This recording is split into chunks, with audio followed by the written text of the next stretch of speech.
नमस्कार दर्शक बंधु शुभ सकाल सत खबर को आपण मानक स्वागत करुच्ची।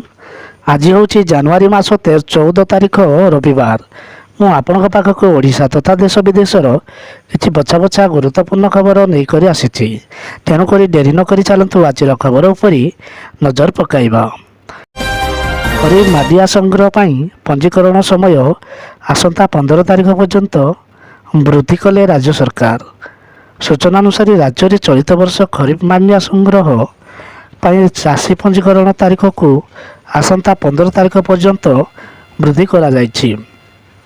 चाषी माने निकष्ट कृषक संगठन महिला सहायक गोष्ठी पाकस माध्यम पंजीकरण करने को अनुरोध करा जायछि। मांडिया बिक्री पर इच्छुक थिबा नूतन चाषी माने पंजीकरण फॉर्म रे थिबा समस्त तथ्य को लग्न वेबसाइट रे डाउनलोड करि पारिबे। घरे बसी पाइपारे रामक प्रसाद। सूचना अनुसार घरे बसी मागणारे पाइपारे राम मंदिर प्रसाद। एटी करंतु बुक। सूचना अनुसार वर्तमान देश में अयोध्या राम मंदिर प्राण प्रतिष्ठा नहीं लोकों मन में अनेक उत्साह रही। यही परिस्थिति रे अनेक लोक प्रत्येक भाव जोगे दे पारुना। आज आम आपंपरी सूचना आनीचु जहाँ आपण खुशी करिबो।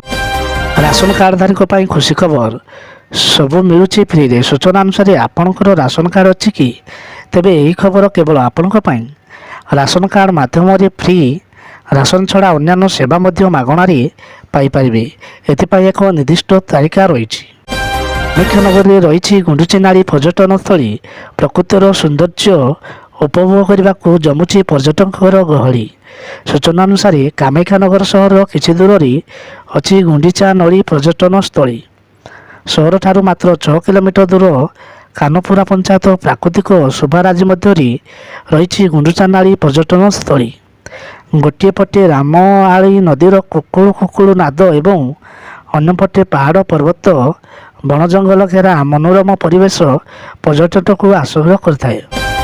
2024 बीजेपी नुआ फर्मुला 70 वर्षरू अधिक वयस्क को टिकेट मिलबनी। 3 थररू अधिक जीति टिकेट कटिबो। नुआ चेहरा बाजी रे लागिबो।